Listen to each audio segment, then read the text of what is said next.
নবী করিম সাল্লাল্লাহু আলাইহি ওয়াসাল্লাম বলেছেন, পৃথিবীতে যত খুন হবে কিয়ামত পর্যন্ত, মনোযোগ রাখেন, পৃথিবীতে কিয়ামত পর্যন্ত যত খুনের ঘটনা ঘটবে, সমস্ত খুনের পাপের একটা অংশ কাবিলের আমলনামায় যুক্ত করা হবে।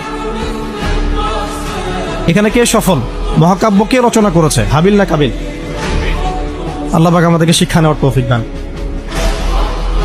নূহ আলাইহিস সালামের যুগে নূহ আলাইহিস সালামের একজন সন্তান, সে ঈমান নিয়ে আসে নাই। বাবা তাকে ডাকছেন, আল্লাহর গজব চলে আসবে, তুমি তাড়াতাড়ি নৌকায় উঠো। সে বলছে যে আমি নৌকায় উঠবো না, আমি ওই পাহাড়ের উপর উঠে যাব। ইয়াসিমুনি মিনাল মা, পাহাড় আমাকে পানি থেকে বাঁচাবে। নূহ আলাইহিস সালাম পিতা হয়ে ব্যাকুল আর্তনাদ, বাবা আজকে এই আযাব কাউকে বাঁচাতে পারবে না, তাড়াতাড়ি নৌকায় উঠ। তো সে নৌকায় উঠলো না, জীবন সেও দিল। এবং নূহ আলাইহিস সালাম কান্নাকাটি করছেন আল্লাহর কাছে, আল্লাহ ইন্নাহু মিন আহলি, সে আমার পরিবারের একজন, তাকে মাফ করে দাও। আল্লাহ রাব্বুল আলামিন বলছেন লাইসা মিন আহলিক, সে তোমার পরিবারের কেউ না। এখানেও নূহ আলাইহিস সালামের পুত্র নবীর সন্তান জীবন দিলেন, কিন্তু মহাকাব্য রচিত হলো না। কথা কি বুঝতে পারছেন? মহাকাব্য রচিত হলো না।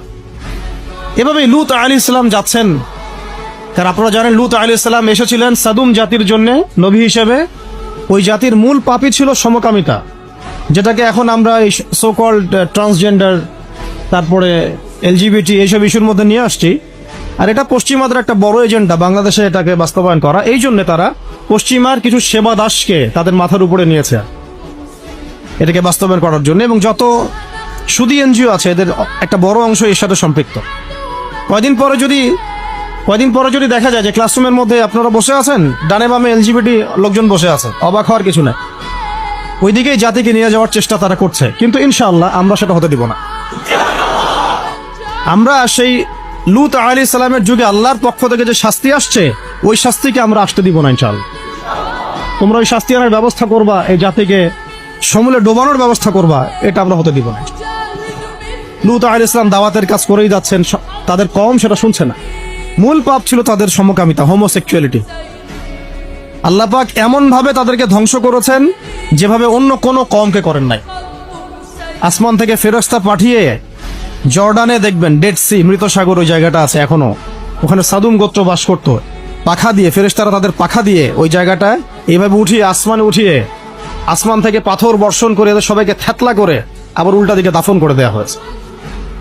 এমন শাস্তি পৃথিবীর ইতিহাসে কাউকে দেওয়া হয় না। তা আমরা